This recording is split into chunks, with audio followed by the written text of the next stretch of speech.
అదే RTV app వార్తల్ని క్షణాల్లో చదివే అవకాశం ఉంటుంది. ఒక న్యూస్ పేపర్, ఒక టెలివిజన్ ఛానల్ మీ చేతుల్లో ఎప్పుడు ఉంటాయి. మేము వచ్చి 16 రోజులు అయింది. ప్రైవేట్ అట్లా ఫోన్ చేసింది, పొద్దున్నే బ్లడ్ షాంపుల్ తీసుకుంటారు టెస్ట్కి చేసాకే, మళ్ళీ ట్యూబ్ తీసుకొని వస్తారా, మళ్ళీ పొద్దున్న అన్సేపు ఎందుకు లేస్తావా అని. సరేలే అని నేను 10-20కి అట్లా వచ్చి స్లిప్ రాయిస్తారు. ఆ స్లిప్ తీసుకొని పైకి ఇస్తే ఆ స్లిప్ని చూసి ట్యూబ్ ఇస్తారు.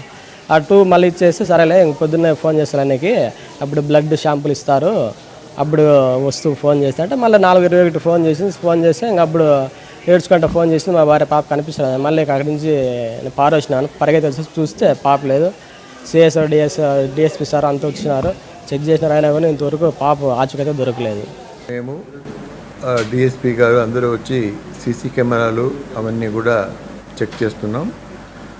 వీలైనంత త్వరలో బాధ్యుల్ని ఐడెంటిఫై చేసి ఆ బేబీని వెనక్కి తల్లిదండ్రులకు అప్పగించే చర్యలు తీసుకుంటాం.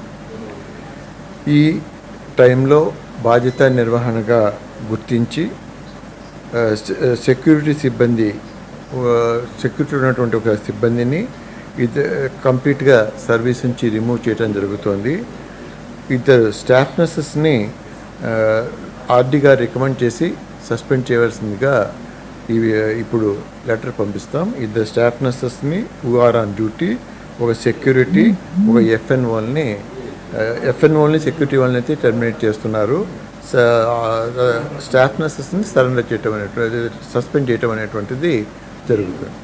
సారమ్మ, సువర్ణ అనేటువంటి staff nurses, Sunitha security, Sujatha FNO. ఇదివరకు RFID ట్యాక్స్ అనేటువంటి బిడ్డకి తల్లికి కట్టేవారనేటువంటిది ఒకప్పుడు జరిగేది. 2020 కోవిడ్ స్టార్ట్ అయినప్పటి నుంచి ఆ ట్యాక్స్ సప్లై చేయడం అనేటువంటిది జరగలేదు. ఆ విషయం అయితే దానికి ఎందుకు సప్లై చేయడం ఆగిపోయిందనే విషయం అయితే తెలియదు.